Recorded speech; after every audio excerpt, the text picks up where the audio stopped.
Hello friends, स्वागत है आपका अपना यूट्यूब चैनल आइकॉनिक स्टूडेंट्स पे। मैं सूरज कुमार आप सभी का एक बार पुनः स्वागत करता हूं। बच्चों, अगर आप मेरे बारे में जानना चाहें तो आप यहां से मेरे बारे में जानकारी प्राप्त कर सकते हैं। ठीक है, हम लोग का एक ही उद्देश्य है और आइकॉनिक स्टूडेंट्स का जो उद्देश्य है वह सभी बच्चों को पता होना चाहिए। गांव-गांव, टोला-टोला सभी बच्चा तक यह उद्देश्य पहुंचना चाहिए। उद्देश्य क्या है?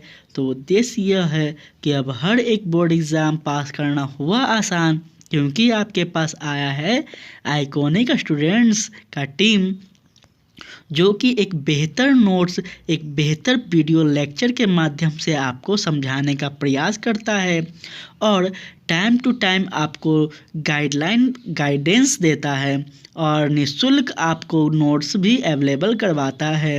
इसलिए इस आइकॉनिक स्टूडेंट के साथ आप लोग जुड़े रहें और अपने दोस्तों, अपने सहपाठियों को भी बताना ना भूलें कि यह एकमात्र ऐसा चैनल है जो सिर्फ बोर्ड एग्ज़ाम के बच्चों के लिए समर्पित है। तो चलिए इसी के साथ हम लोग अपना चैप्टर प्रारंभ करते हैं, जो कि हम लोग निर्माण उद्योग का अध्ययन कर रहे थे।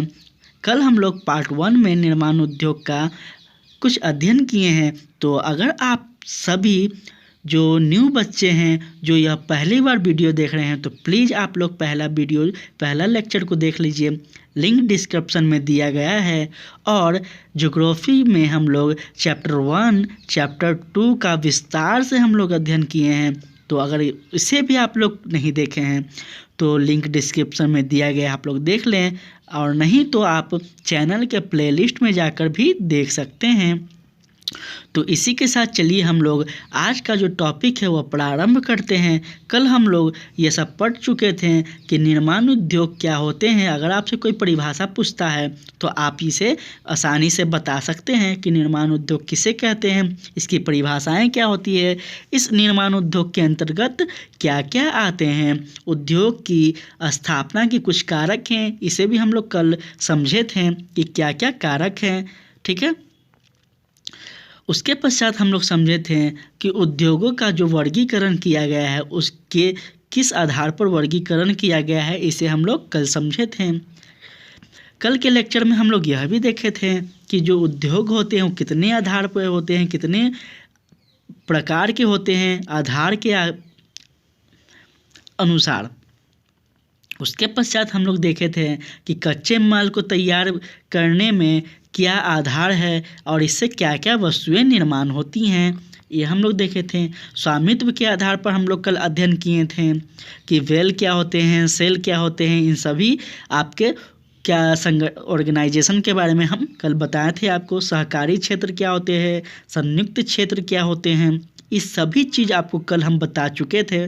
तो प्लीज़ आप सभी से रिक्वेस्ट है पहले उस चीज़ को देख लीजिए, पहले उस लेक्चर को देखिए, तो आज का लेक्चर ज़्यादा आपके लिए फ़ायदेमंद होगा। उत्पादन के आधार पर हम लोग उपयोग बताए थे। कल सूती वस्त्र के बारे में हम लोग कल बात किए थे, स्थानांतरित के बारे में हम लोग कल बात किए थे। आज हमारा जो टॉपिक है वो है वितरण का। ठीक है, हम लोग कल याद होगा आपको कि हम लोग कल यहीं पे अपने क्लास को अंत किए थे और यहाँ से हम लोग प्रारंभ करते हैं, जो कि वितरण के बारे में आज हम लोग समझेंगे। चलिए आज से हम लोग यहाँ से समझते हैं। वितरण यह देश का सबसे अधिक विकेंद्रीयकरण उद्योग है। ठीक है, किसके बारे में हम लोग अध्ययन कर रहे हैं तो आपको पता होना चाहिए, हम लोग स्थानांतरीकरण अर्थात सूती वस्त्र उद्योग के बारे में अध्ययन कर रहे हैं, जिसमें हम लोग इन सभी चीज़ को देख लिए हैं। अब सूती वस्त्र उद्योग का हम लोग क्या देख रहे हैं, वितरण के बारे में अध्ययन कर रहे हैं। ठीक है, पीछे आपको बता दिए ताकि आपको समझ में आए। तो विकेंद्रीकरण मतलब, विकेंद्रीकरण का शब्द आप पकड़िएगा। विकेंद्रीकरण का मतलब बोल रहा है कि यह अलग अलग क्षेत्रों में क्या हो, इसका उद्योग होता है, किसी एक जगह पे यह निर्भर नहीं रहता है, कोई इसका एक सेंटर नहीं होता है। विकेंद्रीकरण का यह तात्पर्य होता है। आज देश में क्या है, 93% वस्त्र विकेंद्रीकरण क्षेत्र में तैयार किया जाता है। ठीक है, कितना प्रतिशत याद रखिएगा बाबू, 93%। सूती वस्त्र उद्योग हमारे देश में निम्न प्रकार के होते हैं जो कि हम लोग समझते हैं। पहले महाराष्ट्र सूती वस्त्र उद्योग का महाराष्ट्र कहीं ना कहीं हब है, ठीक है। अगर आपसे पूछा जाए सूती वस्त्र उद्योग के बारे में तो आप सबसे पहले महाराष्ट्र को टिक मारेंगे, या आधुनिक काल से ही वहाँ पे हब है। यह राज्य प्रथम स्थान रखता है। यहाँ पर क्या है 157 मिलें हैं, कारखाने हैं, जिसमें अकेले मुंबई महानगर में 62 मिल, इसलिए इसे सूती वस्त्रों की क्या कहते हैं, राजधानी कहते हैं, ठीक है। मुंबई को हम लोग क्या, महाराष्ट्र जो है मुंबई, उसे हम लोग क्या कहते हैं, तो उसे सूती वस्त्र की राजधानी कहा जाता है। क्यों कहा जाता है? क्योंकि यहाँ पूरे देश का 93% अकेले यहाँ क्या किया जा रहा है, उत्पादन किया जा रहा है। चलिए आगे देखें तो गुजरात, यह दूसरा सबसे बड़ा वस्त्र उत्पादन वाला राज्य है। यहाँ पर 110 मिलें हैं। उसके पश्चात अगर मध्य प्रदेश की हम लोग बात करें तो यहाँ पर कपास बहुतायत से उत्पादन की जाती है। यहाँ 24 मिलें हैं। आगे अगर हम लोग देखें तो आगे है आपका कुछ अन्य राज्य, उससे हम लोग देखते हैं।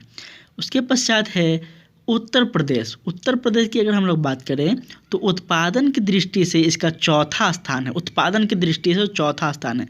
यहाँ पर 36 मिलें हैं, जो कि कानपुर उत्तर भारत का मैनचेस्टर कहलाता है। इम्पॉर्टेंट है, आपको बता दिए हैं भारत की जो एक संक्षेप रूप में आपको बता दिए हैं मैप, ठीक है, कि उत्तर भारत बोल रहा है, मतलब ऊपर का क्षेत्र आपको बता रहा है। तो कानपुर को उत्तर भारत की क्या कहते हैं हम लोग, मैनचेस्टर कहते हैं। पश्चिम बंगाल की अगर बात किया जाए तो पश्चिम बंगाल, इस राज्य में यह बाजार स्थापना उद्योग है, जबकि महाराष्ट्र में यह कच्चा माल का स्थापना उद्योग है, ठीक है। जो पश्चिम बंगाल है, इस राज्य में बाजार स्थापना उद्योग, मतलब बाजार, आपको पता होना चाहिए कि जब अंग्रेज लोग आए थे व्यापार करने तो सबसे ज़्यादा अगर कहीं व्यापार का होता था तो वह बंगाल में होता था, ठीक है। इसलिए इसे क्या कहा जाता है, बाजार का स्थापना उद्योग कहा जा रहा है, ठीक है। तमिलनाडु का अगर हम लोग अध्ययन करें तो इस राज्य में मिलों की संख्या सबसे अधिक 208 है। उत्पादन की दृष्टि से इसका स्थान 6ठा है। उसके पश्चात है आपका कर्नाटक, ठीक है। देखिए ये मैप के माध्यम से हम लोग समझ सकते हैं। कर्नाटक, यहाँ 30 मिलें हैं, ठीक है, 30 मिलें हैं। यहाँ देवनगरी, हुगली एवं मैसूर आदि में यहाँ क्या है, बड़ी बड़ी वस्त्र मिलें हैं। कहाँ पे है, देवनगरी है, हुगली है एवं मैसूर में, आदि कुछ जगहों पर हैं।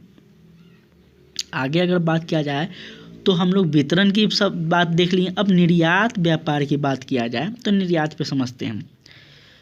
भारत से दक्षिण पूर्वी एशिया, पूर्वी अफ्रीका एवं संयुक्त राज्य अमेरिका सिलाई कपड़ों का निर्यात होता है। सिलाई कपड़ों का निर्यात कहाँ कहाँ होता है, तो दक्षिण पूर्वी एशिया और पूर्वी अफ्रीका, संयुक्त राज्य अमेरिका, ये सब में होते हैं।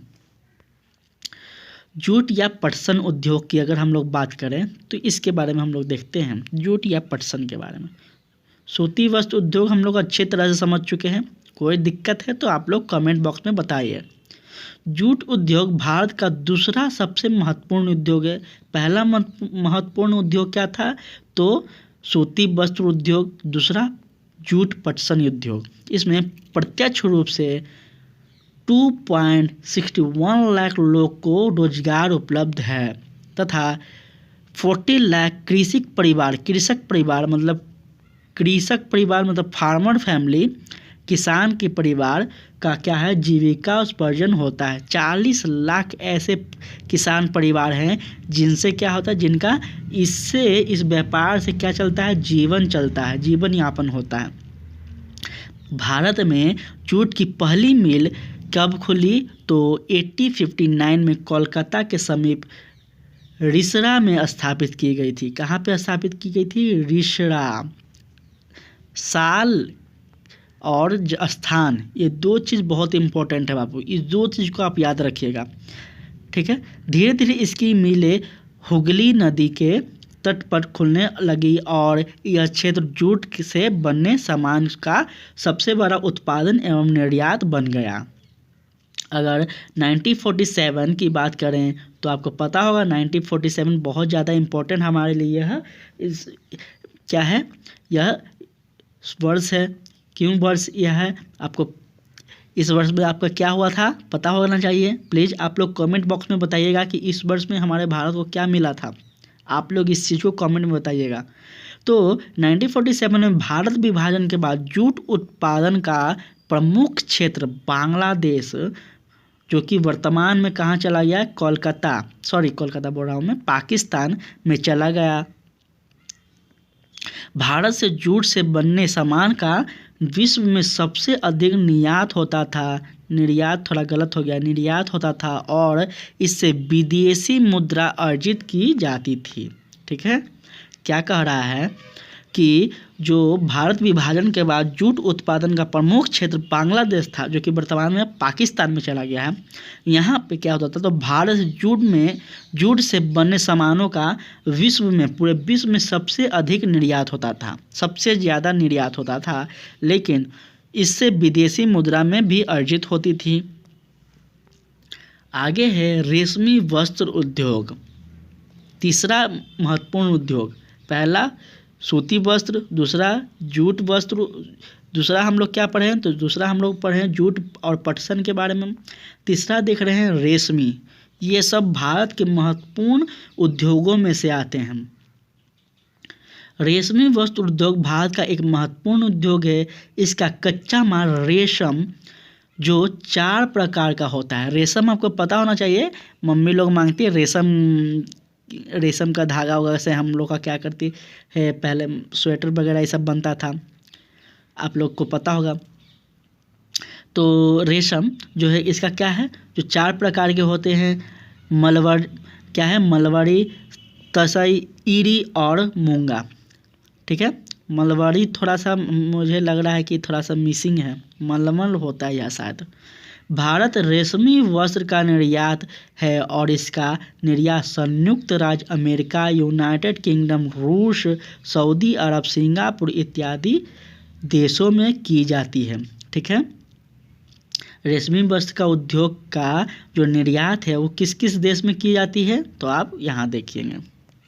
आगे चलते हैं तो आगे है कृषि वस्त्र उद्योग। अब है कृषि वस्त्र उद्योग, कृषि में पढ़ रहा हूँ, कृत्रिम वस्त्र उद्योग। थोड़ा मिसिंग हो जाता है, कभी कभी माइंड डाइवर्ट हो जाता है, तो इसके लिए टेंशन नहीं लेना है। कृत्रिम वस्त्र उद्योग है, कृत्रिम वस्त्र नायलॉन, डेक्रॉन, रेयॉन इत्यादि कृत्रिम धागों से बनाए जाते हैं। ठीक है, नायलॉन आपको पता होगा, नायलॉन के कपड़े अभी बहुत ज़्यादा चल रहे हैं, या फिर अपने भाषा में अगर कहा जाए तो लैलून के कपड़े, आप लोग पता होगा, बचपन में सुने होंगे या फिर मम्मी से लैलून का कपड़ा, लैलून का ये वो, तो उसे ही हम लोग क्या कह सकते हैं, नायलॉन। ठीक है, ये बनाए जाते हैं। ये धागे पेट्रो रसायन उत्पादन से तैयार की जाती है। किससे कहा जाता है, पेट्रो रसायन से उत्पादन से तैयार की जाती है। चीनी उद्योग बहुत ज़्यादा इम्पोर्टेंट है बाबू, बहुत ज़्यादा। चीनी उद्योग विश्व के चीनी उत्पादन देशों में भारत का ब्राज़ील के बाद दूसरा स्थान है। बहुत ज़्यादा इम्पोर्टेंट है, इसीलिए मैंने बोला बहुत ज़्यादा इम्पोर्टेंट है। पूरे विश्व में ब्राज़ील के बाद यह दूसरा स्थान अपना भारत रखता है। किस में, तो चीनी उद्योग में। कृषि पर आधारित उद्योग में इसका स्थान दूसरा है तथा यह राष्ट्रीय आय की एक मुख्य स्रोत है। नेशनल इनकम, हम लोग इकोनॉमिक्स में पढ़ेंगे नेशनल इनकम क्या होते हैं। ठीक है, उत्पादन की अगर बात की जाए तो 1931 ईस्वी में भारत में 1.63 लाख टन चीनी का उत्पादन हुआ, जो बढ़कर 1951 ईस्वी में 11.34 लाख टन हो गया तथा 1971 में 37.4 लाख टन बढ़ गया। तो ये आंकड़ा आप लोग याद रखिएगा प्लीज़। आंकड़ा आपसे फंसा सकता है, या फिर अगर नहीं भी अगर ऑब्जेक्टिव में आए तो मान कर चलिए अगर आपसे चीनी उद्योग पूछ रहा है, ये सब आंकड़ा अगर आप देते हैं तो बहुत ज़्यादा आपके लिए फ़ायदेमंद होगा। आपका आंसर जो लिखने का तरीका होगा बहुत ज़्यादा आकर्षित होगा दूसरे बच्चे की तुलना में। तो ये सब याद रखिएगा। अगर वितरण की बात की जाए तो भारत में चीनी का उत्पादन मुख्यतः गन्ना से होता है। सभी को पता होना चाहिए गन्ना से होता है, जो भारत का हास्यमूलक भार खोने वाला, हास्यमूलक का मतलब होता है भार खोने वाला कच्चा माल है। इस कारण चीनी उद्योग का विकास गन्ना उत्पादन क्षेत्र में भी किया जाता है। अगर उत्तर भारत की बात करें तो उत्तर भारत में चीनी उद्योग के विकास के मुख्य कारण गन्ना की उपलब्धि एवं समतल भूमि, यातायात की सुविधाएं, विस्तृत बाजार तथा सस्ता श्रमिक मिल जाते हैं। ठीक है, इसलिए इसको क्या है, ज़्यादा इसमें खर्च नहीं है, सब कुछ इसमें मिल रहे हैं। अगर व्यापार की बात की जाए तो व्यापार कहाँ कहाँ होता है, तो भारत चीनी का निर्यात देश है। याद रखिएगा, भारत क्या है, चीनी का निर्यात देश है। किंतु 1992 में 93 के बाद 1992 से 93 के बाद चीनी के उत्पादन में तेजी आई, और तेजी से क्या आई, तेजी गिरावट आई, और उपभोग में क्या हुआ, बढ़ता ही गया। ठीक है, फिर से मैं बता दूं, थोड़ा सा गड़बड़ हुआ होगा तो, कि भारत चीनी का निर्यात देश है, चीनी का निर्यात देश है। किंतु 1992-93 के बाद चीनी के उत्पादन में तेजी से क्या आई, गिरावट आई, और उद्योग क्या होने लगा, उपभोग बढ़ता ही गया, मतलब यूज बढ़ता गया। यहाँ पे गिरावट आने लगी अपने राज्य में, अपने देश में, लेकिन यहाँ पे जो लोगों की मांग थी वो चीनी की बढ़ती गई, इसलिए इसे दूसरे देशों से क्या करने लगा, दूसरे देशों से हमें लेना पड़ने लगा। अब समस्या की बात करें तो इसमें समस्या देखते हैं हम लोग। भारतीय चीनी उद्योग निम्नलिखित समस्याओं से ग्रसित है। पहला समस्या है गन्ने की खेती में, थोड़ा सा यहाँ पे गन्ने की खेती में कमी बेसी होती रही है, जिसके कारण कभी कभी मिलों को पर्याप्त कच्चा माल नहीं मिल पाता है। सबसे इम्पोर्टेंट पहला टॉपिक है, पहला समस्या है। दूसरा समस्या है उच्च कोटि की गन्ने की खेती कम होती है, अतः रस में कमी होने की वजह से, यह दूसरा समस्या है। तीसरा समस्या है गन्ने पेराई की अवधि कम है। वह चौथा समस्या है मशीनें पुरानी है तथा पुराने तकनीक से काम की जा रही है। ठीक है, आधुनिक काल में मशीनों का काल है यह, तो थोड़ा मशीनों की क्या होनी चाहिए, मशीनों का बदलाव होना चाहिए, अच्छे प्रकार की मशीन का उपयोग करना चाहिए। यह भी कमी है, इसलिए हमारे देश में चीनी की कमी दिखी जा रही है, और हमें चीनी दूसरे देशों से क्या की जाती है, लेनी पड़ती है। तो उम्मीद करते हैं कि आप सभी को समझ में आया होगा। हम सभी चीज़ समझाने का आपको कोशिश किए हैं, समस्या तक बताने का कोशिश किए हैं, और उपाय तक भी बताने का कोशिश किए हैं। तो उम्मीद करते हैं कि आप सबको समझ में आया होगा यह निर्माण एवं उद्योग का चैप्टर 2। ठीक है, चलिए आगे हम लोग चलते हैं। कोई भी दिक्कत हो रहा है आप लोग को तो प्लीज़ आप लोग कमेंट कीजिए। ठीक है, कमेंट करना बहुत ज़्यादा ज़रूरी है बाबू, नहीं कीजिएगा तो दिक्कत ये नहीं है कि हम तो पढ़ा कर चले जाएंगे, आपको समझ में नहीं आएगा, आप हमें बोलिएगा सर ऐसे पढ़ाएं, सर वैसे पढ़ाएं। अगर आप कमेंट कीजिएगा तो आपकी समस्या को हम सुन पाएंगे। शायद मैं थोड़ा गड़बड़ पढ़ा रहा हूँ, थोड़ा जल्दी पढ़ा रहा हूँ, तो मैं अपनी चीज़ में बदलाव कर पाऊँगा, इसलिए कमेंट ज़रूरी है। PDF आपको टेलीग्राम पे मिल जाएगा, तो घबराना नहीं है, टेलीग्राम ज्वाइन कर लीजिए, लिंक डिस्क्रिप्शन में दिया गया है। फ्री ऑफ कॉस्ट इस चैनल पे आपको नोट्स अवेलेबल कराया जाता है बोर्ड एग्ज़ाम के सभी बच्चों के लिए। तो आप लोग बिना किसी समस्या के आप अपने एग्ज़ाम पे कंसंट्रेट कीजिए, बस यह काफ़ी है। अपने दोस्तों के ज़रूर बताएं इस चैनल के बारे में, अपने दोस्त अपने परिवार से सब बातें करें। ठीक है, और चैनल को सब्सक्राइब ज़रूर करें। आगे चलते हैं आगे। जय हिंद, जय भारत। कल हम लोग देखेंगे एक नए टॉपिक को।